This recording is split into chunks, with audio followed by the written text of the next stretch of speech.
22 October 2025। ਹਾਂ ਜੀ ਚਾਚੇ ਦੇ ਸੁਣਾਓ ਖਤ ਰਖੜੇ ਹੋ ਸੀ ਮੌਜੂਦ ਆਬੂ ਜ਼ੈਬੀ ਆਈ ਕੈਡ ਵਿੱਚ ਇੱਥੋਂ ਲੋਡ ਕਰਨ ਆਇਆ ਰਾਤੀ ਹੋਈਆਂ ਕੋਨੀ ਉੱਠ ਕੇ ਜਨਾਬ ਇਹ ਬਾਸੀਆਂ ਲੈਂਦੀਆਂ ਪਏ ਸਿੱਧਾ ਜਨਾਬ ਹੋਟਲ ਵਿੱਚ ਆ ਗਿਆ। ਮੈਂ ਕਿ ਅੰਦਰ ਕੰਪਨੀ ਸ਼ੈ ਕੋਨੀ ਇੱਕ ਵਾਰ ਨਾਸ਼ਤਾ ਕਰ ਲਵੀ ਤੇ ਮੇਲ ਆ ਗਈ ਤੇ ਗੱਡੀਆਂ ਚੱਲ ਕੇ ਅੰਦਰ ਲੋਡ ਹੋਣ ਦੀਆਂ।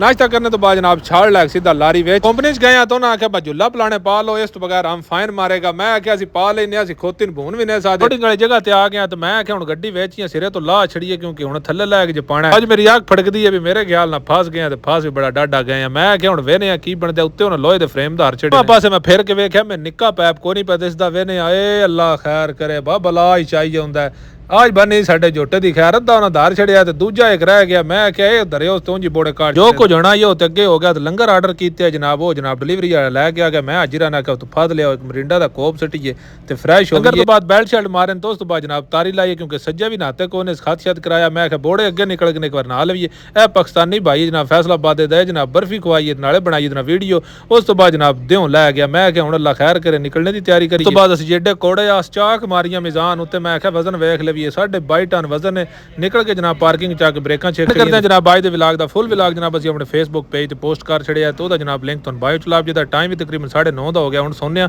मिलांदे सुबह। अल्लाह हाफिज़। पाकिस्तान जिंदाबाद।